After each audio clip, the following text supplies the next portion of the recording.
Alright, so Jujutsu Kaisen is finally back from its 3-week holiday break, and of course we got the insane and hype spoilers for chapter 248 as always. Credit to the users in the description for providing the leaks today as yeah.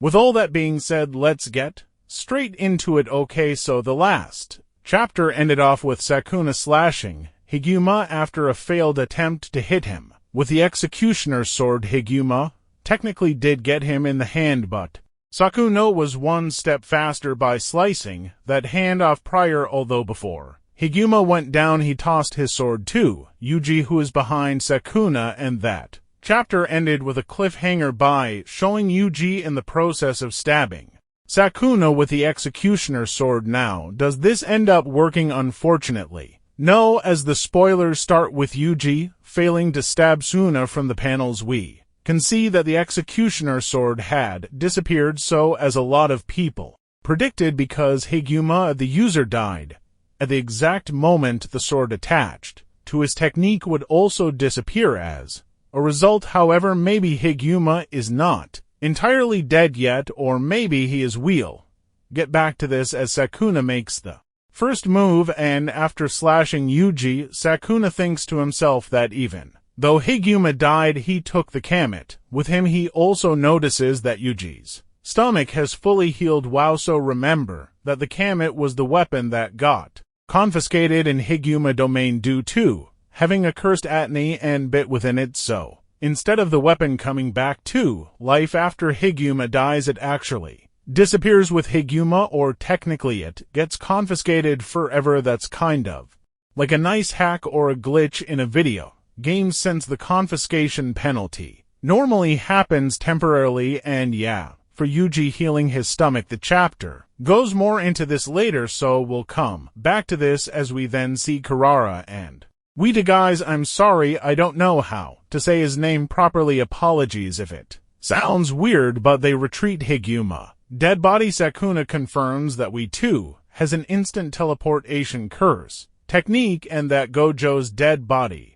disappeared because of him. To so back in the Shibuya incident, when Mai and her brother were about to fight Kinjaku, we suddenly saw them in Malaysia, and M said that they barely escaped Kinjaku thanks to Yui's curse technique, and during the culling game Maki also implied that Yui's ability can help people move between the colony barriers, so it was always hinted that his curse technique revolved around teleportation. And yeah, this chapter confirms it. Sukuna analyzes that they are sending the wounded to Shoko, but when reverse curse technique is used on the other person, the efficiency is usually less than half compared to when healing yourself, but Yui has learned how to use reverse curse technique on himself in just 1 month, so okay, this confirms that anyone who gets injured on the battlefield, if it's not too fatal, then Yui has the role of sending those characters in and out to Shoko, and Shoko's role is healing them with her reverse curse technique, allowing Yuta to send them back to the battlefield, I presume, but this might not mean Higuma will still be alive, since, as Sukuna says, not only is Shoko's reverse curse technique a lower tier than Gojo's and Sukuna, but the ratio or the efficiency of healing someone else compared to yourself is less than half, so it's not looking good for Higi, and it's definitely not looking good for Gojo. Well, actually, Mamura even says that this chapter confirms that Gojo isn't coming back. Man, I wonder how all the Gojo revival theorists are doing right now, but anyways, it also said that Yuji learned reverse curse during the time skip. I already said that, why am I repeating myself? So yeah, he must have achieved an advanced level of reverse curse technique. It doesn't say that in the chapter, I'm just kind of guessing this because being able to heal an entire limb or body part, cause remember, his entire stomach was like sliced apart. Yeah, that's not possible with a basic reverse curse technique, at least that's what I remember it being said in the story. But anyways, I'll go more about this in my chapter review, as Sukuna thinks he'll have some fun now that Yuji has improved, but he feels irritated for some reason. Yuji is shocked to see Sukuna's spacing out and Sukuna is wondering if he's disappointed since Gruma died, but he consoles himself, saying he never thought of being satisfied by others. Playing with people's lives is the best way to kill time until he dies, so this is obviously his main ideal, as we've heard before in the story, and I want to go more into this when the full translation drops, because it really does sound interesting how Sukuna suddenly in this moment experiences a rare feeling of being bothered by killing these people who are trying to seize their ideals, because he's always killed similar people 1,000 years ago, so why is it different now compared to then?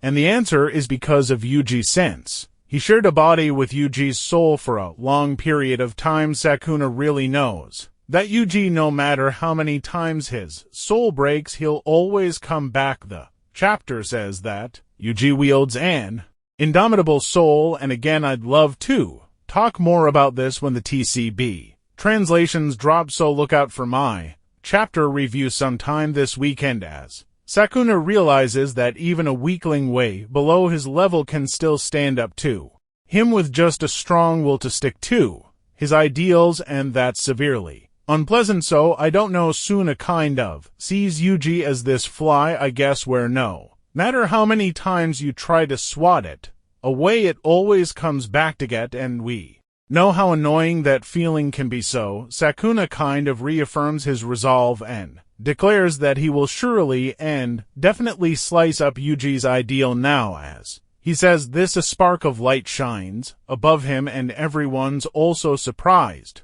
by this until a Kogan announces that a new rule has been added by a player being Megami Fushiguro. So Sukuna, who now holds the authority to activate the merger between Tengen and humanity, so this thing delivering itself to Sukuna, it's implied to be Kaku's backup plan, meaning that Yuti's ambush was a success. Now, I don't want to establish that Kaku is dead yet. That might sound like cope, but I don't know, I still feel like he'll somehow come back to life, because I would hope to see a moment between him and Yuji before the story. And since he is Yuji's parent, after all, and there's still so many mysteries with his birth, and if they did end up meeting one more time, it could have opened to Yuji's potential backstory. I mean, just even Yuji aside, I feel like there's still more and other things that could still unfold for Kaku's character. But yeah, with the backup plan being initiated, it at least proves that Kinjaku is dead, and we'll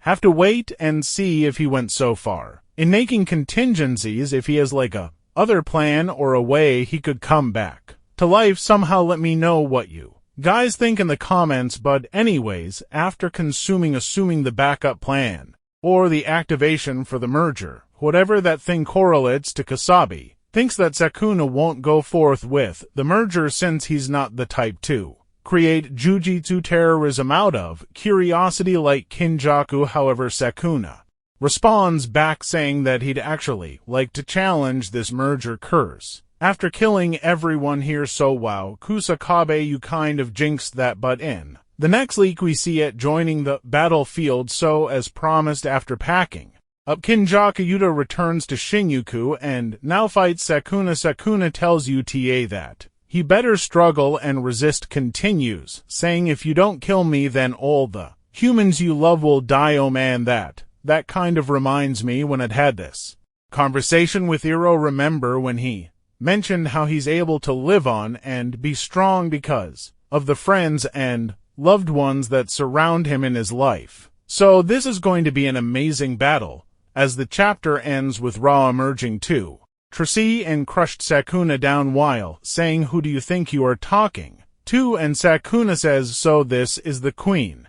Man, we are seriously going to get the King of Curses versus the Queen of Curses. Ever since in chapter 144, when Yugi said he thinks that it is capable of killing Sukuna, yet versus Sukuna was just a matchup that was bound to happen, and this is where I'm definitely expecting to see Swa's open ability being used, as well as Yuta's freaking domain expansion. These are things that just have to happen here if anybody was going to push Sukuna to reveal his other techniques, or the open it would have Course be Uta Katu and Riko Remoto now. Of course Yugi might tag along in this. Fight a heck everyone could as well too. Kusakabe Choso no maybe Maki I don't. No, it would also be cool if we just got a section of Utina fighting Sukuna. But yeah, I mean I feel like the crew still has a plan in the way that they want to fight Sukuna now that Uti's here, so these next chapters are going to be a treat while there's going to be a break next week. That's okay with me, because it means that Gege will be relaxing, getting a break and taking his time and probably drawing the next major battle, making sure that the art will be in its highest crispy quality. But yeah, oh my god, the spoilers were amazing. Usually my chapter reviews come out on Sundays or Mondays, but because the leaks were so crazy and has a lot to talk about, I will work hard to try and get that review earlier on a Friday or Saturday instead, so look out for that. Hopefully, as of course these spoiler videos are just simple coverages, but let me know your thoughts in the comments section down below. I'll for sure have fun reading them the next day, and with all that being said, I'll catch you guys very soon.